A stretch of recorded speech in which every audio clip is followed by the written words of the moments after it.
Hi all, అందరూ బాగుండాలి, అందులో మనం ఉండాలి. Welcome to my channel Sri channel తరపున అందరికీ నమస్కారం అండి. అందరూ ఎలా ఉన్నారు? చాలా బాగున్నారు అనుకున్నాను. ఈ రోజు వీడియో అయితే కార్తీక మాసం మొదటి రోజుదండి. కార్తీక మాసం రాగానే ఆడవాళ్ళందరూ కూడా ఎంతో భక్తి శ్రద్ధలతో శివకేశవులను పూజిస్తూ ఉంటారు.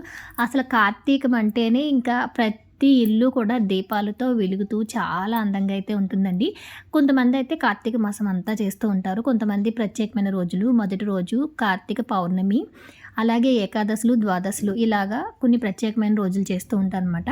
ఏది ఎలా చేసినా కూడా కార్తీకంలో ప్రతి ఒక్కళ్ళు కూడా ఈ దీపాలు పెట్టడం, దేవాలయ దర్శనం అని తప్పకుండా అయితే చేస్తూ ఉంటారు.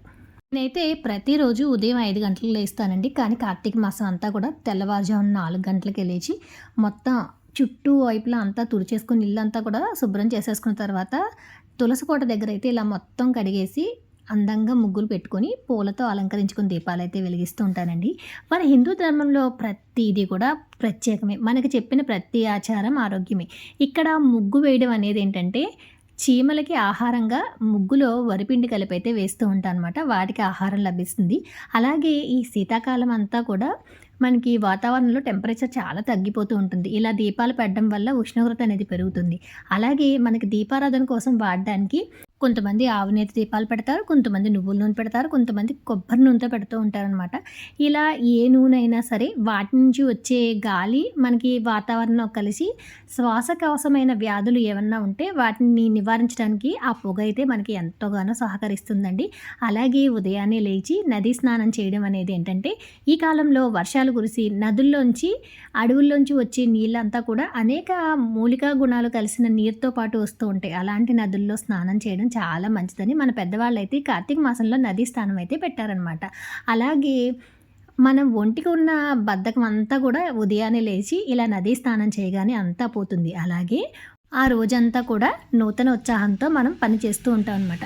మన హిందూ ధర్మంలో ప్రతిదీ కూడా సైంటిఫిక్గా ఈ మాసానికి అనుగుణంగా మనకి ఈ కార్తీక మాసంలో దీపాలు పెట్టడం అనేది అయితే మనకు అలవాటు చేశారండి. ఇక్కడ మేమైతే ఈరోజు కట్టొత్తులు కూడా వెలిగించామన్నమాట. కట్టొత్తులు మా వారైతే వెలిగించారండి.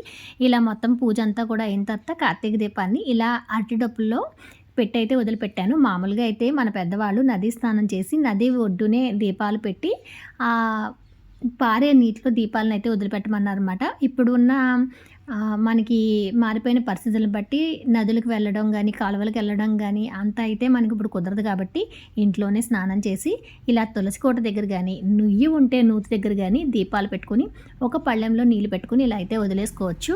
మా వారు నేను ఇద్దరం కలిసి అయితే ఇక్కడ దీపారాధన చేస్తారండి. దీపాలు అందంగా పెట్టి ఇలా పూలతో అలంకరించడం అంటే నాకు చాలా ఇష్టం అనమాట. ఆ దీపాల వెలుగు, అందంగా పూలు చూస్తే మనకి శ్వాసకోశమైన వ్యాధులు కూడా దరిచేరవన్నమాట. ఆ పొగను పీల్చినప్పుడు అలా అందంగా చూసినప్పుడు కన్నులకు కూడా చాలా విందుగా అనిపిస్తుంది. అవి కూడా చాలా సంతోషిస్తాయి అన్నమాట. ఇలా ప్రతిదీ కూడా మనకి ఆరోగ్యానికి సహకరించేలాగా మనలో ఉన్న పాజిటివ్ ఎనర్జీని పెంచేలాగా అయితే ఉండాలి. మేమిద్దరం ఇక్కడ దీపారాధన చేసిన తర్వాత దైవ దర్శనానికి అయితే వెళ్ళామండి. ప్రతి సంవత్సరం అయితే సోమేశ్వర స్వామివారి దర్శనానికి వెళ్తాము. మొదటి రోజు కొంచెం బిజీగా ఉంటుంది కాబట్టి ఈ రోజైతే భోగలింగేశ్వర స్వామివారి దర్శనం చేసుకుని వచ్చేద్దామని మేమైతే అనుకున్నామండి. దీపం అనేది ఎప్పుడు కూడా చీకటి ఉండగానే పెట్టాలి. ఎందుకంటే దీపం వెలుగు అజ్ఞానాన్ని, చీకటి అనే అంధకారాన్ని తొలగించాలి. కాబట్టి చుక్క పైన ఉండగానే మీరు దీపం పెట్టాలని చెప్పి పెద్దవాళ్ళు అయితే మనకు చెప్పారన్నమాట. ప్రతిదీ కూడా మన వాళ్ళు చెప్పింది ఏంటంటే ఆరోగ్యానికే కాదు, వాతావరణానికే కాదు, అన్నిటికీ కూడా మంచి చేసే విషయాల్ని మనకి పెద్దవాళ్ళు వారసత్వ సంపదలుగా, ఆచార వ్యవహారాలుగా, పూజా విధానాలుగా అయితే మనకి అందజేశారనమాట. మేమైతే భోగలింగేశ్వర స్వామి వారి దర్శనానికి వెళ్తున్నాం. ఆలయ దర్శనం కూడా ఎంతో పాజిటివ్ ఎనర్జీని ఇచ్చి ఆ రోజంతా కూడా మనం ఉత్సాహంగా ఉండేలా చేస్తుందండి. అక్కడ పెట్టే దీపాలు ఇంకా ఎక్కువ సంఖ్యలో ఉంటాయి, ఎక్కువ మంది పెడుతూ ఉంటారు.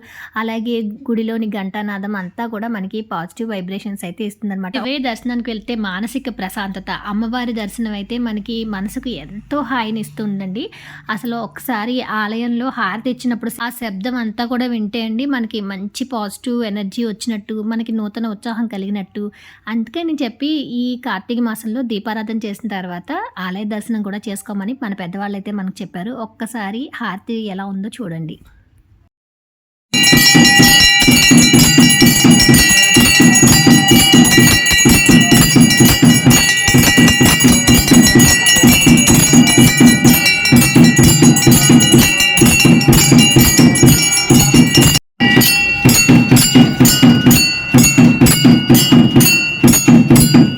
ఇలా భోగలింగేశ్వర స్వామి దగ్గరికి వెళ్ళి అభిషేకం చేసుకుని అయితే వచ్చేసామండి. అంటే ఆవు పాలు తీసుకుని అయితే ఇద్దరం కలిసి స్వామివారికి అభిషేకం చేసుకొని అయితే వచ్చేసాం అనమాట. మేము వచ్చేసరికి ఇంకా తులసమ్మ దగ్గర దీపం అలాగే వెలుగుతూ ఉందన్నమాట.